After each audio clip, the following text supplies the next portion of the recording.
37 bölüm. Бул жөнүндө ойлогондо жүрөгүм титиреп, ордунан козголуп кетти. Уккула, анын үнүн уккула, анын оозунан чыккан күркүрөөнү уккула. Анын жаңырыгы бүт асманга жаңырат. Анын жарыгы бүт жер үстүнө жаркырайт. Анын артынан үн күркүрөйт. Кудай өзүнүн улуулугунун үнү менен күркүрөйт. Анын үнүн эч ким токтотпойт. Кудай өзүнү менен укмуштуудай күркүрөп жатат. Биздин акылыбыз жетпеген улуу иштерди жасап жатат. Анткени ал каарга жерге түш деп айтат. Жамгырда, нөшөрдө анын бийлик астында. Анын ишин баардык адамдар билиш үчүн ал ар бир адамдын колуна мөөр басат. Ошондо айбандар ийиндерине кирип, чээндеринен чыкпай калышат. Түштүктөн бороон, түндүктөн ызгаар келет. Кудайдын деминен муз жарылат, суунун үстү тартылат. Ошондой эле ал булуттарды сууга толтурат. Булуттар анын жарыгын таратышат. Булуттар анын каалоосу боюнча багыт алып, жер бетинде анын буйруктарын аткарышат.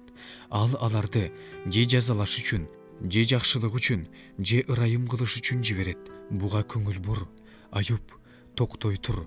Кудайдын укмуш иштерин түшүн. Кудай аларды кандай жайгаштырганын, өзүнүн булуттарынын арасынан чагылганды кандай чартылдатаарын билесиңби? Булуттардын кантип илинип турганын, билимдин кемеңгери жасаган керемет иштерди билесиңби? Ал түштүктүн ысык шамалы менен жерди тынчытканда кийген кийимиң кандай ысыырын билесиңби? Сен аны менен кошо жез күзгүдөй жаркыраган асманды жайдың беле. Бизге ага эмне деп айтууну үйрөт. Биз бул караңгылыкта эч нерсе түшүнө албай жатабыз. Менин айтканым ага жетет болду бекен? Айтылган сөздүн ага жеткенин айткан бирөө бар бекен? Азыр булуттардан күндүн жарыгы көрүнбөй жатат.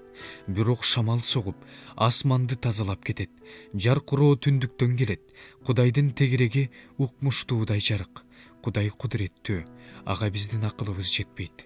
Ал күчү, өкүмү жана адилеттүүлүгү менен улуу. Ал эзбейт.